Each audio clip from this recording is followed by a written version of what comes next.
السلام علیکم ورحمۃ اللہ وبرکاتہ۔ تصوف کی حقیقت یا تصوف کی اصل۔ لفظ تصوف کے اشتقاق پر بہت بحثیں کی جا چکی ہیں۔ کسی نے اسے صوف سے مشتق قرار دیا اور کسی نے صفا سے۔ درست تمام توجیہات ہیں۔ حضرت غوث العظم رحمۃ اللہ علیہ اور حضرت امام غزالی رحمۃ اللہ علیہ نے اسے لفظ صفا سے مشتق قرار دیا ہے۔ حضرت غوث العظم رحمۃ اللہ علیہ یعنی حضرت عبدالقادر جیلانی رحمۃ اللہ علیہ فرماتے ہیں کہ صوفی وہ شخص ہے جسے اللہ تعالیٰ نے صاف کیا ہو، یعنی جو شخص نفس کی آفتوں اور اس کی برائیوں سے صاف ہو اور اس کے قلب کو اللہ تعالیٰ کے سوا کسی چیز سے آرام نہ ملے۔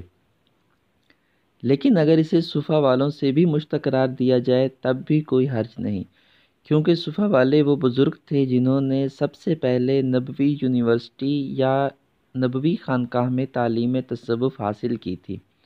خلاصہ یہ ہے کہ تمام اخلاق رذیلہ سے پاک ہو کر اخلاق فاضلہ کے حامل ہونے، حقائق و معارف الہیہ میں منہمک رہنے، باطن کو تمام ماسوات سے صاف کر دینے اور روحانی ترقی کے ذیل میں مراحل ارتقاء عاشقانہ انداز میں طے کرنے کو تصوف کہتے ہیں۔ تصوف کوئی شریعت سے علیحدہ ہٹ کر چیز نہیں ہے، بلکہ شریعت پر عمل کرنے کا نام تصوف ہے، طریقت ہے، اور پھر اس عمل